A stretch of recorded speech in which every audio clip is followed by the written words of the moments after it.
Iran ने अचानक Israel पर इतने बड़े पैमाने पर हमला क्यों कर दिया? 13 अप्रैल 2024 को ईरान ने इजराइल पर एक अभूतपूर्व प्रत्यक्ष सैन्य हमला किया। इजरायली सैन्य ठिकानों पर 300 से अधिक ड्रोन और मिसाइलें दागी।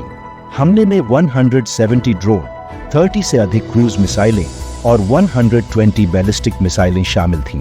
यह पहली बार है जब दोनों देशों के बीच दशकों की दुश्मनी के बावजूद ईरान ने सीधे तौर पर इजराइल पर सैन्य हमला किया है।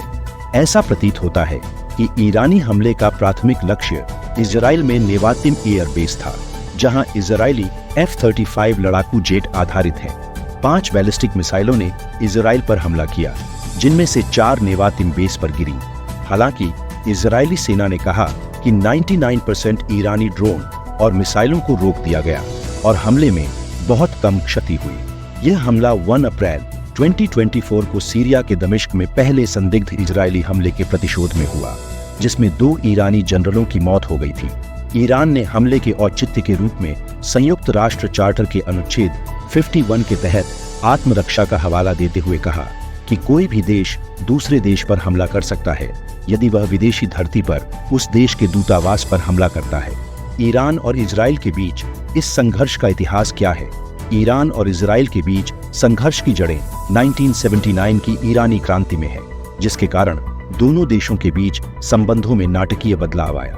क्रांति से पहले पहलवी राजवंश के तहत ईरान के इजराइल के साथ घनिष्ठ संबंध थे, यहाँ तक कि वह इजराइल को मान्यता देने वाले पहले मुस्लिम बहुल देशों में से एक था। हालांकि 1979 की क्रांति के बाद ईरान के नए इस्लामी शासन ने इजराइल के साथ सभी राजनयिक और वाणिज्यिक संबंध तोड़ दिए और इसका नेतृत्व खुले तौर पर इजराइल के अस्तित्व का विरोध करने लगा। इजराइल के प्रति ईरान की शत्रुता, धार्मिक विचारधारा, फिलिस्तीनी मुद्दे के साथ पहचान और संयुक्त राज्य अमेरिका के साथ इजराइल के घनिष्ठ संबंधों के विरोध के संयोजन से प्रेरित थी। 1990 के दशक की शुरुआत में संघर्ष बढ़ गया क्योंकि ईरान ने हिजबुल्लाह और इजराइल को निशाना बनाने वाले अन्य आतंकवादी समूहों को समर्थन देना शुरू कर दिया।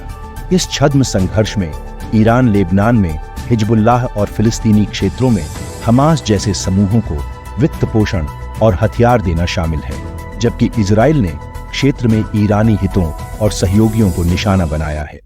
हालिया भड़कने का कारण गाजा में इजराइल के सैन्य अभियानों पर ईरान के गुस्से का पता लगाया जा सकता है, जिसमें 1200 से अधिक लोग मारे गए हैं। ईरान ने इजराइल पर हमास के हमलों की प्रशंसा की है और जवाबी कार्रवाई की कसम खाई है, जिसके परिणाम स्वरूप हाल ही में दमिश्क में ईरान के वाणिज्य दूतावास पर हवाई हमला हुआ, जिसमें कई ईरानी रिवॉल्यूशनरी गार्ड के सदस्य मारे गए।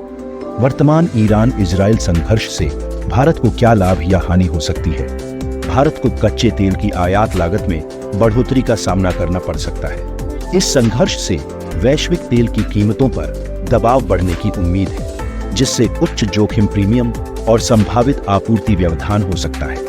यह भारत के लिए चिंता का विषय होगा, क्योंकि यह अपनी 85% से अधिक तेल आवश्यकताओं को पूरा करने के लिए आयात पर निर्भर है।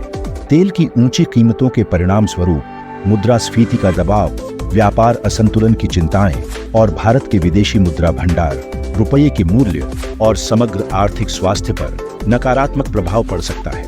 कुल मिलाकर भारत की निगरानी के लिए प्रमुख कारक होर्मुज जलडमरू मध्य के माध्यम से तेल शिपमेंट पर संघर्ष का प्रभाव है, क्योंकि भारत की अधिकांश पश्चिम एशियाई तेल आपूर्ति उसी मार्ग से होती है।